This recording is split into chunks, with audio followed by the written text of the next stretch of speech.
If you live in the United States, chances are you believe you understand what danger looks like. You've watched the news about war, terrorism, street violence. But there is a place on Earth where danger is not an event. It is the daily rhythm of life. And that place has a name you may have heard, but never truly understood: Congo. Imagine an ordinary morning. You wake up not to go to work, but to answer a simple, brutal question: today, do I risk my life to find food, or stay and accept hunger? In many parts of the world, that sounds extreme. In Congo, it is reality. People often say wait until Congo's test to mean something that will never happen. But the paradox here is this: in Congo, the impossible happens every day. A country sitting on one of the world's greatest stores of resources, where the ground is so rich in minerals it can shake global markets, yet people live as if they are walking on a blade between survival and death. There, a river is not just scenery. It is the road, the lifeline, and also a hanging death sentence. Every trip is a gamble. There are no real life jackets, no rescue system, no insurance, only a fragile hope that today, the water will show mercy. You might ask, how can a country like this still exist? The answer is not found in one single catastrophe, but in millions of small forced choices made every day. When roads do not exist, people choose the river. When the law does not protect, people negotiate with small bills. When the hospital is too far, people pray. And when the entire world needs resources from this land but does not see the people living on it, silence becomes part of the system. Congo is not a story of backwardness. It is the story of a modern world that distributes risk unevenly.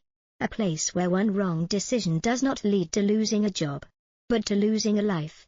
A place where children learn survival before they learn to read. And a place where creativity is born not from passion, but from desperation. In this video, we are not telling you about a distant country just to shock you. We want you to see something familiar in an extreme setting: the desire to live, the will to endure, and the price people pay when they are trapped between the world's resources and the world's neglect. And when you reach the end of this story, the question is no longer how dangerous is Congo, but how many other places in the world are living like Congo, only they have not been named. Congo did not begin its story with poverty or violence. It began with a paradox. A vast land in the heart of Africa, favored by nature to an almost absurd degree. Beneath that red soil are cobalt, copper, gold, diamonds, coltan, minerals powering the modern world. From smartphones, electric vehicles, and energy storage batteries to advanced military systems. Yet on that very land, millions of people wake up each morning not knowing if they will be safe enough to come home. To understand Congo, you cannot look only at the present. This story forces us back into the past, where borders were drawn not to build a nation, but to serve someone else's interests. When Congo was a colony, it was not designed as a society capable of running itself. It was organized as a massive extraction site. Roads, ports, river routes, everything aimed at sending resources out, not connecting people to one another. That legacy did not disappear when the colonial flag came down. It only changed form. Today, Congo exists in two parallel realities. One lies deep underground, where resources are measured in billions of dollars and shipped out to the world at breathtaking speed. The other lies above ground, where people live among unfinished roads, a fragile healthcare system, and a constant feeling of insecurity. The gap between those two realities is not only economic. It is a gap of power, protection, and the value of a human life. Look at the map. Congo is enormous, yet its road network is so thin it is hard to believe. Many areas have no paved roads, sometimes no real roads at all. In the rainy season, earth turns into mud. Vehicles get stuck every day. Goods are abandoned in the forest. In those conditions, the Congo River becomes the only option. Not because it is safe, but because there is no other choice. This river is long, deep, and violent. It flows through dense rainforest, through dangerous bends, through regions where the state's presence is barely real. Yet every day, thousands of people still climb onto wooden boats, makeshift rafts, piled high with goods, people, and hope. There is no precise schedule, no safety standard, only an unspoken agreement: if you do not go, you will not live, and if you go, you may not return. In Congo, risk is defined differently. In many places, risk is something to avoid. Here, risk is something to accept. People do not ask whether a trip is safe. They ask whether they have enough money to get on the boat, whether the rain will be heavier than yesterday, and whether someone is controlling that stretch of river today. Those questions decide the fate of an entire family, but the river is only part of the picture. When a boat reaches the bank, another chain of trials begins. Unofficial checkpoints, people in uniforms who do not represent any clear institution, fees with no receipt. To outsiders, this may be called corruption. To locals, it is the cost of staying alive. Not paying means your goods are held. You are threatened, even attacked. The law exists on paper, but on the ground, power belongs to whoever holds a weapon or stands across the only path forward. In that reality, creative solutions are born not from innovation, but from necessity. The hukaju, a rough two-wheeled wooden scooter, becomes a symbol of Congolese adaptation. It is not beautiful, not modern, but it can carry heavy loads and move on roads where trucks cannot. For many families, a hukaju is not just transportation. It is the only livelihood, the thing that decides tomorrow's meal. Yet this creativity carries a bitter truth. When a society must rely on tools like this to survive, it means the system has failed its role. The people pushing hukajus do not dream of wealth. They dream of the road good enough that they will not have to push anymore. But for many, the dream is as distant as the very idea of safety. Congo does not lack efforts to change. The problem is that every change happens in an environment where global interests collide with local instability. When resources have strategic value, every power vacuum is quickly filled by armed groups, informal networks, or backroom deals the public is never allowed to join. And inside that cycle, civilians are almost always the ones who lose the most. The most frightening thing about Congo is not violence. It is the normalization of violence. When a boat accident happens, people grieve, then get on the next one. When a road is blocked, people find another route, even more dangerous. When a family loses someone, the community helps briefly, and then life continues. Not because they are numb, but because they have no choice to stop. In many rural and forest-edge regions, life is not measured by lifespan, but by adaptability. Children grow up where illness is not an exception, but the default. Malaria, infections, malnutrition exist alongside daily life. A mild fever elsewhere may be treated with medicine. Here, it can be the start of a chain of high-risk choices: travel dozens of kilometers to a clinic, or stay home and hope the body recovers. For many families, it is not a medical question, but a financial one. Healthcare in many areas exists more as a concept than a reality. Hospitals lack equipment, medicine, and staff. The nurses and doctors who remain often work far beyond human limits. When resources run out, communities return to what they have: herbs, inherited knowledge, spiritual belief. These methods are not always useless, but they reflect a painful truth: when science cannot reach you, you are forced to lean on faith. In communities near deep forest, especially among indigenous groups, the relationship between humans and nature is about survival. The forest is not only habitat, but food, medicine, and shelter. Bodies may be small and diets limited, but endurance and adaptation are astonishing. Children learn early to track animals, identify edible plants, avoid poisonous ones. These are not survival skills taught in a training course. They are requirements for growing up, but this adaptation also carries enormous trade-offs. Low life expectancy. Women giving birth early, not by choice, but because of social structure and living conditions.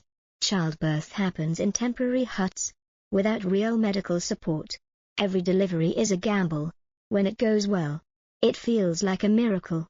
When it does not, tragedy happens in silence, quickly buried by the community so life can continue. Food, in many places, is not joy, it is fuel.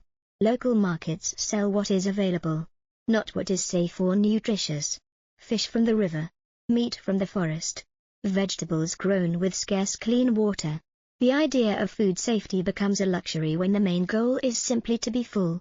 People eat not because it is delicious, but because they need energy for tomorrow. Meals like that reflect not only poverty, but global imbalance, where some places overflow while others accept risk just to stay alive. The human body in Congo learns to endure. Small wounds are ignored. Pain is swallowed. Because rest is also a luxury. When you do not work, you do not earn. When you do not earn, the whole family suffers. Exhaustion becomes permanent. Yet what stands out is that even in these conditions, community still holds. People share food, watch one another's children, rebuild houses after floods. Not out of romance, but because no one can survive alone, and that resilience is often misunderstood by the outside world. From afar, people see endurance and assume it is natural adaptation. But the truth is that no one is born to live under constant risk. Endurance does not mean the situation is acceptable. It only shows how far humans can be pushed before they break. In big cities, the picture is not entirely different. Slums grow around the center, where thousands live packed into tight spaces. Clean water is something you must buy. Electricity is unstable. Toilets are a shared concept. In that environment, disease spreads quickly and stress builds up. Yet it is also here that new forms of expression appear: music, street art, fashion recycled from trash. This is not entertainment. It is how people prove they still exist, still have a voice, even when surrounded by scarcity. When the body is placed under constant pressure, the mind becomes the next battlefield. Trauma is not named, but it is present. Repeated loss, a blurred future, the feeling of being abandoned by the world. And yet, hope still flickers in places few would expect, in children's laughter by the river, in a song rising in the market, in the decision to continue tomorrow even when today is too heavy. In Congo, power rarely takes a familiar shape. It is not only held by the state, but fragmented into countless small centers: a checkpoint on the road, a river dock, a mine deep in the forest. Each has its own rules, its own prices, its own boundaries. For ordinary people, moving through these spaces is like passing through layers of overlapping authority, where one small mistake can bring huge consequences. When resources are globally valuable, every vacuum becomes a hotspot. Armed groups do not appear by accident. They appear where the state is not strong enough, and where money from minerals flows through but does not stay. For many young men, carrying a weapon does not begin with ideology. It begins with hunger. When the choice is heavy labor for income that cannot sustain life, or joining a group that can bring money and power, the moral line becomes thin. Violence therefore does not explode like a storm. It leaks, slowly soaking into daily life. A robbery on the river, a small clash at a mine, a village forced to move at night. Each event alone can be treated as an exception. But when they repeat often enough, they become structure, a structure where instability is the foundation, and fear becomes the most effective tool of control. Inside that structure, people learn to read signals. They know when to speak and when to stay silent, when to pay and when to avoid. These skills are not taught in schools. They are passed by word of mouth, built through loss. A survivor does not live because of luck, but because they understand the invisible rules shaping the space around them. But even adaptation has limits. When too many lines are crossed, when fear can no longer keep order, something else appears: collective exhaustion. That is when silent questions become clearer. Why must we pay the price for resources the whole world benefits from? Why does wealth flow through this land but never stay? And why is our life so cheap? In some places, those questions become action.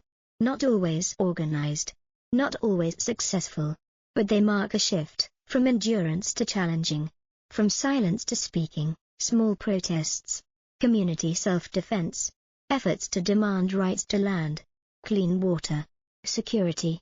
They do not change the system overnight, but they shake the sense that the current order is permanent. To the outside world, these moments are often viewed through a security lens. People talk about instability, investment risk, the danger of spillover. They rarely talk about deeper causes. They rarely ask whether instability might be the natural reaction of a society pushed for too long. When a community is stripped of voice, violence can become the only language left. Still, not every change comes through conflict. In major cities, a younger generation is trying to redefine Congo in a different way. They use music, art, fashion to tell their story, not the story of victims, but the story of agents. They turn trash into clothing, broken walls into spaces of expression. These acts may seem small against the larger picture, but their meaning is deep. They say that even when surrounded by injustice, people can still create value and meaning. This creates an interesting contradiction. On one hand, Congo is seen as a land of crisis and danger. On the other, it is also a place that produces powerful forms of creativity, reflecting extraordinary vitality and imagination. Both images exist at the same time, and which one the world chooses to see will shape how the world acts. Congo has long become one of the most important resource centers of the modern world. The minerals deep underground are the foundation for the technology billions of people use every day. Smartphones, laptops, electric vehicle batteries, energy storage systems, all are tied to supply from lands where people's lives remain unbelievably fragile. This dependence creates a huge paradox. The more modern the world becomes, the more important Congo becomes. But that importance does not mean safety or prosperity for the people living there. As global demand rises, pressure on Congo rises too. Extraction expands faster than management can keep up. Money moves faster than fair distribution. And when profits become too great, every gap in the system is exploited. This leads not only to internal instability, but also shakes assumptions the outside world often believes, that supply chains can be controlled, that green technology always comes with social progress, that free markets will correct imbalances on their own. Reality in Congo shows how fragile those assumptions are. When a local community is pushed out of decision-making, when benefits are optimized for speed and profit, costs are often shifted onto those least able to resist. Over time, those costs do not disappear. They build into resentment, migration, conflict, into shocks that can spread beyond borders. History has shown many times that instability in resource-rich regions rarely stays there. When supply is disrupted, global markets react, prices swing, strategies shift, and major powers look again at regions once treated as peripheral. Congo, therefore, is no longer a faint spot on the map. It is becoming a strategic equation where security, economics, and morality intersect. The Congolese people. This brings both hope and risk. Hope that the world's attention can lead to investment in infrastructure, education, healthcare. Risk that attention focuses only on resources and ignores people. When big projects move forward without real community participation, the old cycle may repeat: resources taken, benefits exported, instability left behind. Still, there are signs this story is not finished. A younger generation is growing up with a clearer sense of Congo's place in the world. They do not see themselves only as victims of history, but as heirs to a future that must be reshaped. They use technology to connect, to tell their story directly to the world without intermediaries. They question how resources are extracted, who has the right to decide what labor and living environments are worth. These questions are not easy. They demand change not only nationally, but globally. They demand corporations look beyond short-term profit, governments rethink partnerships, and consumers, even half a world away, face the truth that their choices have consequences. This part of the story is therefore reflective. It forces the viewer to see themselves in relation to Congo, not to feel guilt, but to recognize connection. A new phone is not only a product of technology, it is the result of a chain of decisions across many countries, many communities, many human bodies. When we understand that chain, the question is no longer whether Congo matters, but how we will treat that importance. Congo stands at a historical crossroads. One path continues the old model, maximum extraction while society carries rising pressure. Another path is harder, slower, but may build a more sustainable foundation for people. The difference between these paths depends not only on domestic policy, but on how the world responds to Congo signals, and those signals are becoming clearer. Debates about responsible mining, movements for supply chain transparency, voices from Congolese people demanding a place in shaping their future. These show that a silence lasting decades is being broken. Congo is entering a phase where silence is no longer the only option. This does not mean sudden change or a clear revolution. Instead, it looks like a slow but irreversible shift in awareness.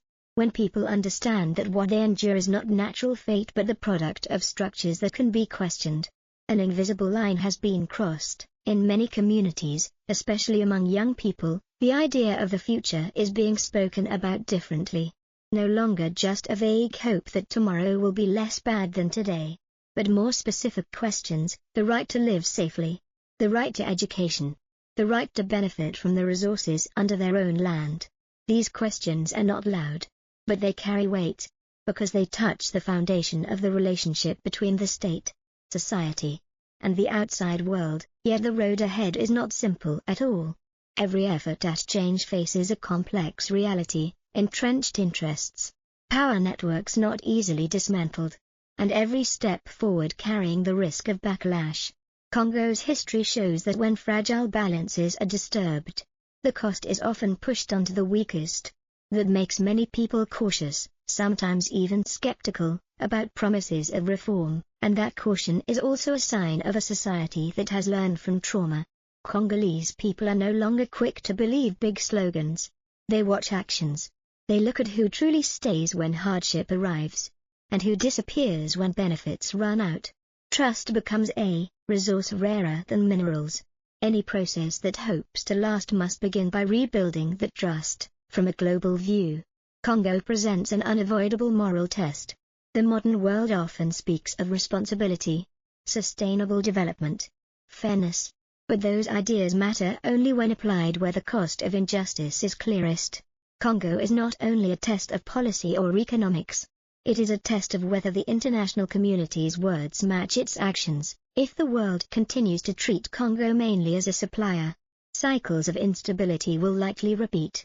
If the world chooses a real partnership approach, where local people have a voice in shaping their future, the outcome could be different. Not fast, not easy, but different.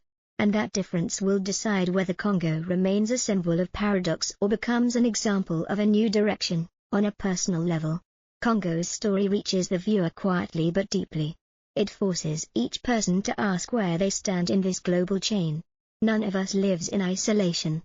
Consumer choices, political priorities, the stories we share or ignore, all shape reality in faraway places. Congo reminds us that geographic distance does not erase moral responsibility. What matters is avoiding two extremes, seeing Congo only as a victim, a place to be saved from outside, or treating everything in Congo as purely internal, unrelated to the world. Both views simplify a complex reality. Congo is both a victim of history and global structures, and a society with internal strength, with people who have voices, creativity, and ambition. As this story closes, what should remain is not only images of danger or suffering. What matters more is understanding that Congo is not a strange exception, but a mirror reflecting the world's deep contradictions. That wealth and poverty, safety and risk, progress and harm can exist side by side in the same system. Congo today stands between a heavy past and a future not yet shaped.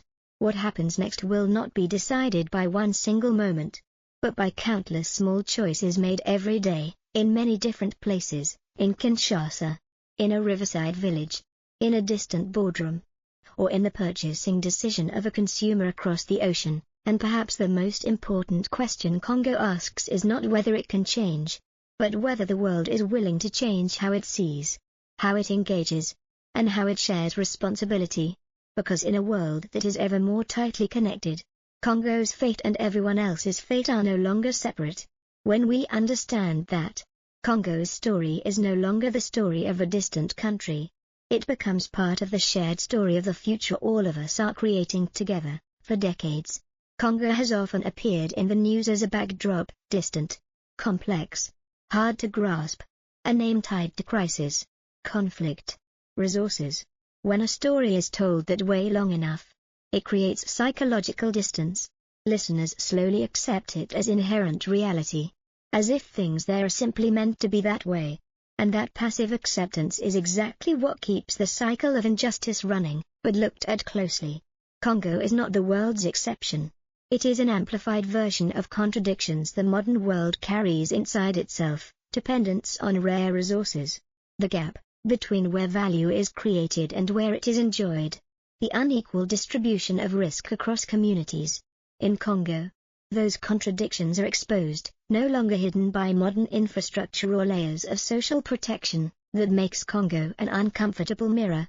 When looking into it, the world does not only see someone else's pain, it sees its own choices. Each time a new technology is praised as progress, Congo reminds us that progress always has a cost. The question is not whether there is a cost, but who pays it. And when the answer keeps being the communities with the least voice, the issue is no longer local. Most people in Congo are not asking for pity. They are not waiting for a miracle from outside. What they need is recognition that their lives have equal value to anyone else's. That safety is not the privilege of a few countries. That living without having to gamble every day is not a luxury dream. This story also raises a hard question for the viewer. When we say the world today is more connected than ever, do we truly accept what that connection means? Connection brings not only benefits, but responsibility, the responsibility to look directly at places where the global system is failing, the responsibility not to turn away when injustice is not happening right in front of us. There is a truth rarely mentioned: big change rarely begins with grand, macro decisions. It often begins by changing the way a story is told. When a place like Congo is no longer told only as dangerous land, but as a complex society with real people, the world's questions change too, from how to control risk, to how to share responsibility. Congo today is not a period.